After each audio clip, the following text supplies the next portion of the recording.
Hola Leonardo, Hola Luis, ¿cómo estás? bien, ¿y tú cómo estás? Bien, bien. Bueno, oye, hace poco hicimos la primera alerta norma NIFI FRS del 2021 y ya vamos a hacer la segunda ahora, debido a que tú me comentaste que hay un documento que sacó hace poco el regulador internacional con respecto a que las empresas tengan cuidado en el análisis de empresas en marcha, sobre todo con este escenario que estamos viviendo hoy en día en términos de la pandemia y cómo está afectando esto a los negocios. Y sobre lo mismo, te he visto algunas publicaciones ahí en LinkedIn con respecto a los cuidados que deben tener las compañías para hacer temas de análisis de deterioro, NIC 36. ¿Podrías comentarme un poco sobre eso? Y bueno, vamos conversando también particularidades de esos conceptos.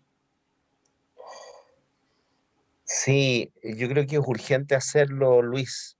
Urgente, porque, mira, yo creo que IASB, PCAOB, FASB, el regulador inglés y en general los reguladores a nivel mundial están un poco lentos.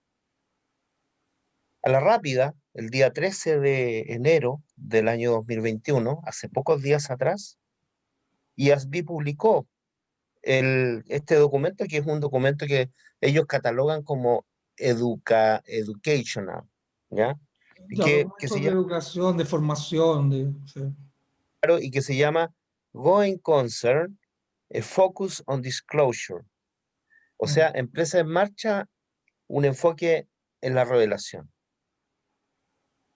Y la verdad es que yo critico bastante esa lentitud. Ya estamos a mitad en el mes de enero. Yo estoy de acuerdo en que hay muchas empresas que no han enviado sus estados financieros a la CMF todavía. No sé, yo creo que ninguna todavía. Difícilmente a mediados de enero se han enviado estados financieros y tienen plazo hasta el 31 de marzo de este año para enviar sus estados financieros.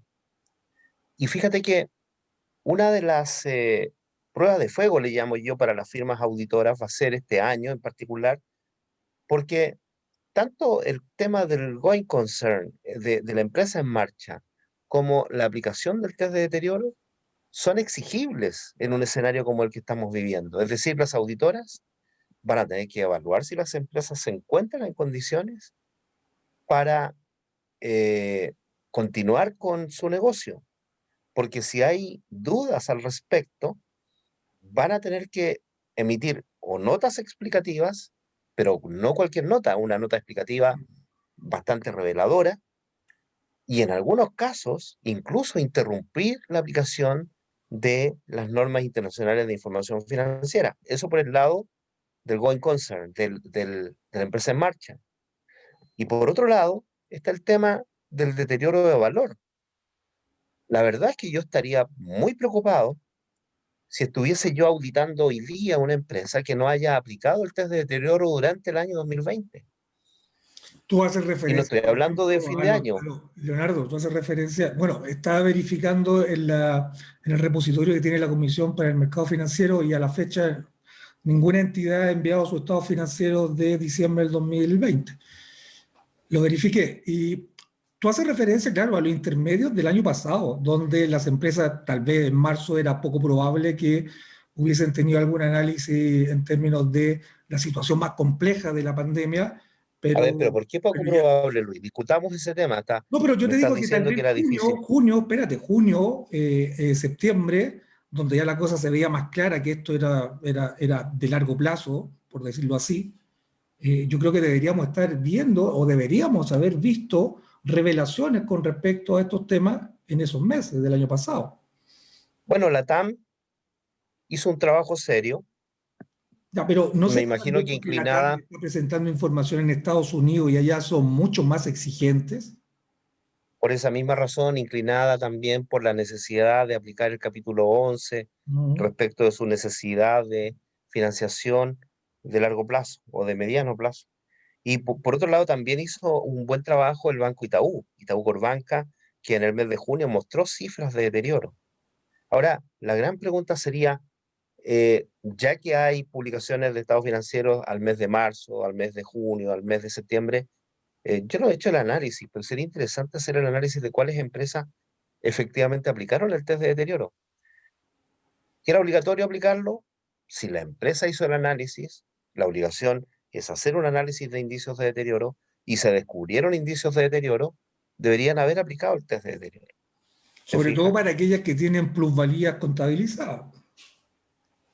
No, pero es que, claro, pero las que no tienen plusvalía están obligadas a analizar si hay indicios de deterioro. ¿Mm? Porque si hay indicios de deterioro, aunque no tengan plusvalía, están obligadas a aplicar el test de deterioro. ¿Te fijas? Entonces, eh, el escenario se pone un poco complejo. Si que yo soy un auditor serio, si yo soy un auditor que de alguna manera exige que se aplique la normativa, estaría exigiendo que las empresas me muestren el documento de análisis acerca de los indicios de deterioro, si están presentes, si no están presentes. Y si están presentes, bueno, la aplicación del test. Ya, ¿Te pero fijas? yo lo vería con una visión más proactiva, porque la tuya es un poco reactiva, esperar que el auditor me haga ese análisis, y yo desde la perspectiva más proactiva, es un tema profesional. El profesional, Pero el espérate, Luis, considere, yo no estoy, a ver, espérate, me has entendido mal. puede ser. Mi actitud es proactiva. El auditor lo único que hace es verificar que la empresa haya efectivamente efectuado el cálculo de deterioro en forma anterior a la revisión de los estados financieros. Entendamos que la opinión del auditor se emite en el año 2021 respecto a los estados financieros del 2020. La obligación de la empresa, efectivamente, tal como tú dices, haber aplicado el test de deterioro en forma en los periodos intermedios, a menos que tenga razones sustanciales para no haberlo aplicado. Podríamos entender que hay empresas que no van a aplicar el test de deterioro, que son empresas seguramente que no se vieron afectadas y no le afectó para nada el test de deterioro, Sí, pero aun cuando hay igualmente otras que habría que están muy tener un cuidado. afectadas, hay otras que están muy Pero afectadas, por ejemplo, el tema de hotelería, todo el la tema del industria del ocio, turismo, el turismo, sí, claro, del ocio. el retail, que también Sí, tuvo complicaciones. Entendamos que, por ejemplo, empresas tan grandes a nivel regional, como por ejemplo Cencosud, Falabella, Ripley, uno los ve como monstruos. Sin embargo, tú ves el día de ayer, ya estaba Almacenes París informando que iba a cerrar su principal sucursal, que está en la esquina de San Antonio con Alameda, acá en Chile. ¿Te fijas? Entonces está tomando esas decisiones, eh, alguna razón hay, ¿no? Y por lo tanto, el test de deterioro debe estar aplicado. sí, y bueno, pensando también en términos de lo que vimos en la alerta anterior con respecto a que los estados financieros deberían recoger esas decisiones de negocio. Y es precisamente Exactamente. lo que tú estás diciendo, bueno, por algo lo están haciendo y eso debería estar reflejado en los estados financieros. De hecho, cuando el auditor analiza si aplica el test de deterioro, los flujos de efectivo proyectados para determinar el valor de uso de las unidades Sí, generadoras de efectivo debe estar en consonancia con los presupuestos. claro. Y ciertamente los presupuestos revisados al 31 de diciembre del año 2020. ¿Te fijas? Entonces, es necesario, fíjate, yo estoy muy preocupado por lo que, por Pero esta, también por otro eh, lado, tu preocupación es entendible porque también, por ejemplo, si lo vemos desde la perspectiva local, dos entes reguladores que deberían estar de alguna forma, bueno, uno regulador y el otro no tanto, estar sacando información al respecto es la Comisión para el Mercado Financiero y también el Colegio de Contadores. yo creo que la CMF tiene una responsabilidad enorme acá de verificar que el test de deterioro se haya aplicado, que dicho test esté en consonancia con los presupuestos, que las publicaciones que aparecen en la prensa de alguna manera sean un reflejo de lo que está sucediendo al interior de la organización desde el punto de vista financiero. Em, la necesidad de entender además que no solo hay que poner el foco en COVID. Recuerda que a río revuelto ganancia de pescadores, como digo yo. Cuando hay un río revuelto por COVID, por otro lado se puede cometer un fraude. Así que hay que tener mucho cuidado. Los auditores van a tener que ser absolutamente meticulosos con su tarea, Bueno, hay con un su tema labor. también, Leonardo, que nos afecta a nosotros, que a todos, que hemos conversado en en algunos momentos, es que estas son empresas que cotizan en bolsa y uno de los principales accionistas son los fondos de pensiones, las AFP. Y las AFP son inversionistas institucionales que invierten los dineros de todos los chilenos en acciones y bonos de las distintas empresas, de las principales empresas, no solamente en Chile, sino también fuera de Chile. Por eso la responsabilidad es enorme. Así que, y bueno, este documento, fíjate Luis, que emitió el 13 de enero del 2021 IASB, es un documento que recoge básicamente aquellos conceptos que están ya vertidos en la norma NIC 1. La norma NIC 1 contiene ciertos párrafos que orientan la identificación del concepto de empresa en marcha. De hecho, hay una gráfica allí en ese documento que podríamos ver ahora, ¿te parece? Sí, Déjame correcto, correcto. Comparte compartir pantalla y pantalla. lo analizamos. Perfecto, mira, aquí tú puedes ver el documento, enero del 2021, no está todavía traducido al español. Siempre es bueno, con el propósito de poder anticipar los análisis, leer los documentos en la medida en que van saliendo. Tiene pocos días este documento, por lo tanto es mejor que lo leamos directamente en inglés. Y se llama el documento Going Concern Focus on Disclosure. Eh, Empresa en marcha, un enfoque en la revelación. ¿Te fijas? Y este documento dice que pretende apoyar la aplicación consistente de los requerimientos de las normas IFRS. Y básicamente destaca, ¿no es cierto?, que en el párrafo 26 se establece qué factores la administración debe considerar para evaluar si la base de empresa en marcha es adecuada o no es adecuada al analizar los estados financieros. Te fijas, y al emitir, por supuesto, la opinión de auditoría por parte de los auditores externos. Nos dice además que cuando se evalúa si se preparan los estados financieros sobre una base de empresa en marcha, la NIC 1 requiere que la administración proyecte al menos 12 meses desde finalizado el periodo de reporte, pero enfatiza que la proyección no se limita a los 12 meses. Algunas regulaciones nacionales requieren una consideración de empresa en marcha para 12 meses desde la fecha en que se autoriza la emisión de los estados financieros. Si el regulador chileno fuese un regulador eh, extremadamente prudente en este caso, yo creo que requeriría que las proyecciones mínimas sean a 12 meses desde la fecha en que se reciben los estados financieros en la CMF. ¿Te fijas? Hay plazo hasta el 31 de marzo del año 2021 Bueno, para que las empresas que cotizan en bolsa y que están supervisadas por la CMF envíen sus estados financieros.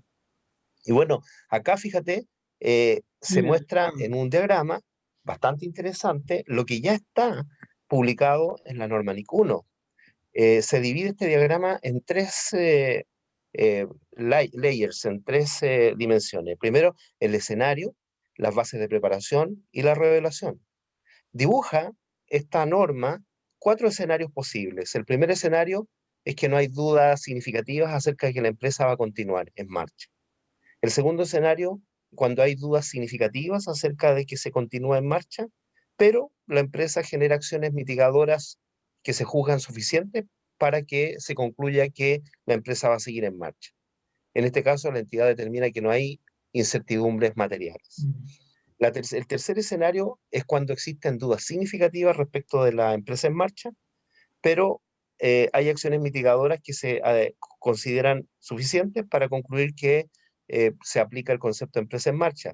Sin embargo, a diferencia del escenario 2, aquí hay incertidumbres materiales acerca de que la empresa en marcha permanezca después de considerar las acciones mitigadoras. Y finalmente, el último escenario es cuando hay una liquidación o un cese comercial de la empresa o no hay alternativa realista para hacerlo.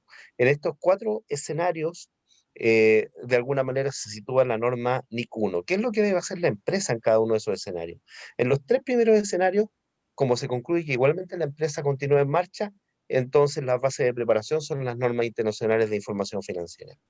Pero en el cuarto escenario, cuando la empresa ha concluido que no hay una base suficiente para entender que va a continuar en marcha, entonces allí no se aplica el principio de empresa en marcha, que ahora está incorporado dentro de la norma del marco el conceptual marco como conceptual. único elemento fundamental, y Sí. por lo tanto no habría que aplicar las normas y por lo tanto habría que aplicar más bien la ley de cada jurisdicción. Respecto a las revelaciones, en el primer escenario, las bases de preparación no especifican revelaciones, se preparan los estados financieros sin ningún problema.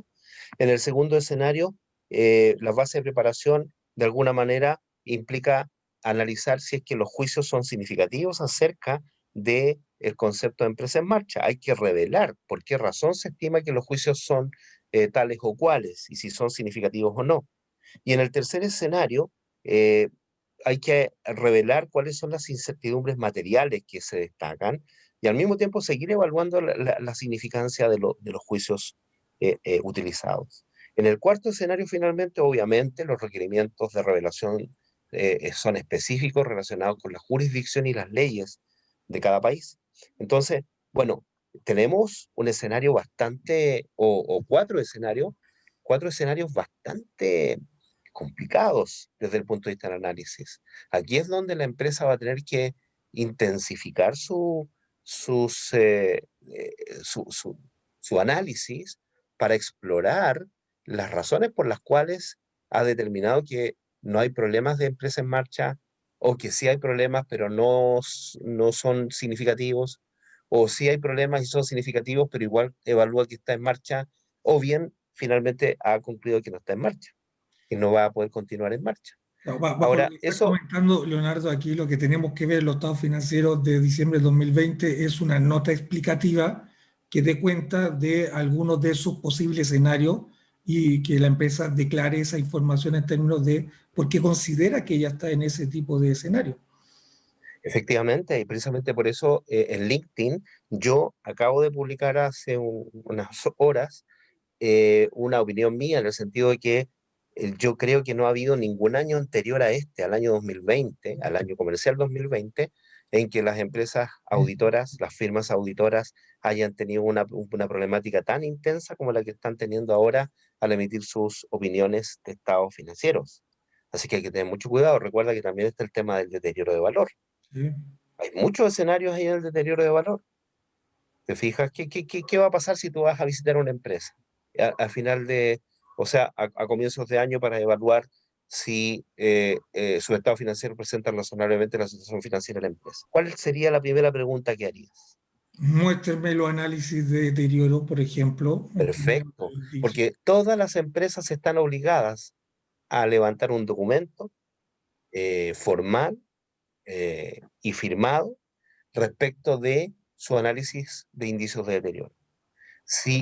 Luego de analizar si hay indicios de deterioro, si concluye que existen indicios de deterioro, ¿qué debería hacer la empresa? Test de deterioro, Aplicar calcular, el claro, test. calcular el valor contable del AUG y el valor recuperable, ya sea por el valor en uso, el valor razonable, menos los costos de hacer la venta. Por lo tanto, yo le preguntaría a la empresa, ¿usted identificó indicios de deterioro? Sí, lo identificamos el 31 de diciembre. Ah, pero usted no hizo el análisis en septiembre, no hizo el análisis en marzo, no hizo el análisis en junio. No, no lo hicimos porque esto lo hacemos a fines de año. Cuidado, la norma NIS 36 le obliga a usted a analizar y aplicar el test de deterioro cuando existan indicios evidentes, no importa la fecha del año en que usted esté. ¿Te fijas? ¿Y qué pasa con el goodwill? La norma dice que el goodwill yo tengo que aplicarlo en forma obligatoria una vez al año. Sí, Salvo si hay eso es indicios, cierto. Pero salvo si hay además indicios. cuando hay indicios, o sea, se aplica una vez al año, todos los años la misma fecha, pero si hay además indicios de deterioro en otras fechas, se aplica tal como lo hizo el Banco Itaú muy correctamente. ¿Te fijas? Entonces, caramba, eh, estas cosas no te dejan dormir tranquilo, Luis. Es necesario lanzar esta alerta. Qué bueno que me hiciste esa pregunta, porque yo creo que tú estás de acuerdo conmigo. Tú intencionas las preguntas, pero tú sabes que eso es así, ¿no es Sí, cierto? no, correcto. Sí, yo creo que también les sirve a los profesionales para que coloquen énfasis en estos temas, que de alguna forma son cosas que nosotros pensamos que los auditores van a estar revisando, ¿m? De una forma más exhaustiva, por decirlo así. Oye, Luis, estaba leyendo ese documento que emitió la CMF acerca de la norma de seguro. Está bastante interesante. En algún momento podríamos comentarlo también, ¿ah? Ah, sí, correcto, correcto. Recuerda, la otra vez hicimos una alerta con respecto a la NIF 17, pero ahora podría ser desde la mirada de la Comisión del Mercado Financiero en términos que, claro, en ese documento va colocando, porque la dejó en consulta hasta mayo, si mal lo recuerdo, Sí, y hasta de alguna mayo, forma hay exactamente. ciertos temas que ellos, la Comisión quiere ver, bueno, cuál es el pronunciamiento de la industria. Y bueno, los académicos también podemos opinar con respecto a eso, así que me parece perfecto. No lo podemos, debemos hacerlo también, ¿no? Sí, es nuestra obligación Claro. en ese sentido. ¿Mm? Para eso nos paga Leonardo. Sí, así es. Oye, está bien movido todo. Hay muchos temas que... y acuérdate, el 28 de enero vamos a hablar de combinaciones de negocio y las nuevas luces que nos da IASB. No sé si luces y sombras tal vez, que nos entrega Sí, IASB. correcto. Muchas veces leer la norma uno termina con más dudas que con aclaraciones, así que es bienvenido cualquier tipo de conversatorio, de aclaración que nos pueda permitir recibir estos tipos de consultas desde los mismos profesionales. Así Y hoy que, he recibido bien buenos comentarios de nuestros diálogos, Luis. Estoy contento, fíjate, porque la profesión va generando sinergias. Eso es bueno, es positivo. Entender que la contabilidad y la auditoría son disciplinas tremendamente potentes. Muy bien, sí. Bueno, yo creo que vamos a seguir inventando cosas, Leonardo, sí, en este sentido yo creo que este es una iniciativa que tuvimos y yo creo que vamos a tener otra iniciativa que sean también dinámicas, tal cual como esta. Así ¿Te, que te parece si invitamos también a nuestros amigos y amigas de Perú, de Colombia, de Ecuador, para que nos escriban y de toda la región, para que nos escriban qué es lo que quieren que hablemos algún tema en particular y lo hablamos? Es muy importante perfecto. Sí. entender cuáles son las necesidades de nuestros amigos y amigas. ¿Te Sí, parece? además que hay que aprovechar que la profesión contable es una de las pocas profesiones a nivel mundial que está completamente globalizada, si lo vemos desde la perspectiva de la Cierto, contabilidad financiera. así Entonces, en es, ese sentido, claro, los problemas que tenemos acá en Chile también lo están teniendo en Perú, lo están teniendo en Ecuador, lo están teniendo en distintos países, unos más centrados en temas particulares y, bueno, obviamente que son temas que podemos conversar. Ya, Leonardo, ya yo pues, creo que ok, lo podemos dejar hasta acá para no extendernos mucho y nos vemos en otra oportunidad y sin duda en la organización que vamos a hacer para el 28, el próximo jueves 28 de enero a las 19 horas. Un abrazo, Leonardo. perfecto, Luis, muchas gracias, chao.